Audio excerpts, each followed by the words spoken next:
Let je prebit, mariborski nogometaši so odigrali prvo tekmo v pripravljalni bazi v Turčiji in še v tretji medsebojni tekmi proti Spartaku se je končalo z 1:1. Dvakrat v Ligi prvakov in sedaj tudi v testni tekmi v Turčiji. Ponovno so Rusi povedli, Mariborčani pa izenačili. Glavna novica ob dobri predstavi pa tudi vrnitev Martina Mileca po več kot pol leta na teren. Uspešna vrnitev, Milec je zaigral v zadnjih 15 minutah. Ne, straha ni bilo že zaradi tega, ker vem že odprej, da bolj se probaš šparati, hujše je lahko, teda pač šel sem vsaki duel 100%, da vidim tudi, kje sem. Hvala Bogu, vse ok, vse je za mano.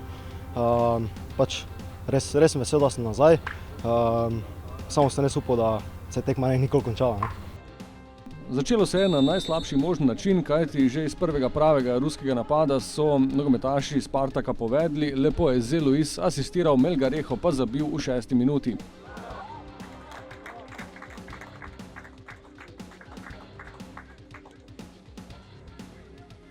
Prva priložnost za Mariborčane v 11. minuti, z razdalje je z desnico poizkusil Hotić.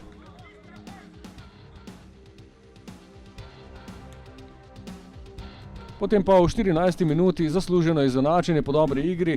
Hotić je imel zasluge za prodor, potem pa je Luka Zahović padel, potem ko ga je položil Dzikija. Zanesljivi izvajalec še drugič v teh pripravljalnih tekmah je bil Dervišević iz 11 metrov za 1:1.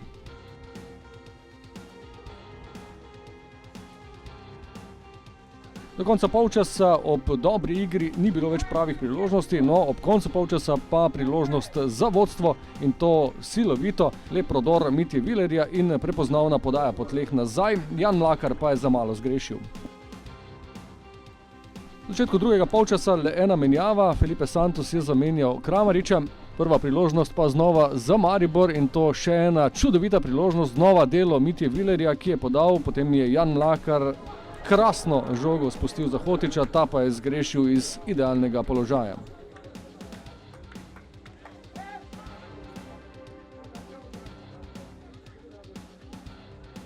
Štiri minute kasneje, v 58. minuti, so poizkusili ponovno Rusi, tokrat Alžirec Hani čez gol. Do konca tekme ob številnih menjavah veliko priložnosti več ni bilo. V 80. minuti prosti strel Brazilca Fernanda v vratnico. Nekaj minut pred koncem pa še en prodor Alžirca Hanija, njegov strel po tleh pa mimo. Končalo se je torej z rezultatom 1:1 še tretjič v medsebojnih obračunih. Naslednja tekma po seriji treningov bo v petek, nasprotnik pa srbski prvak Crvena zvezda.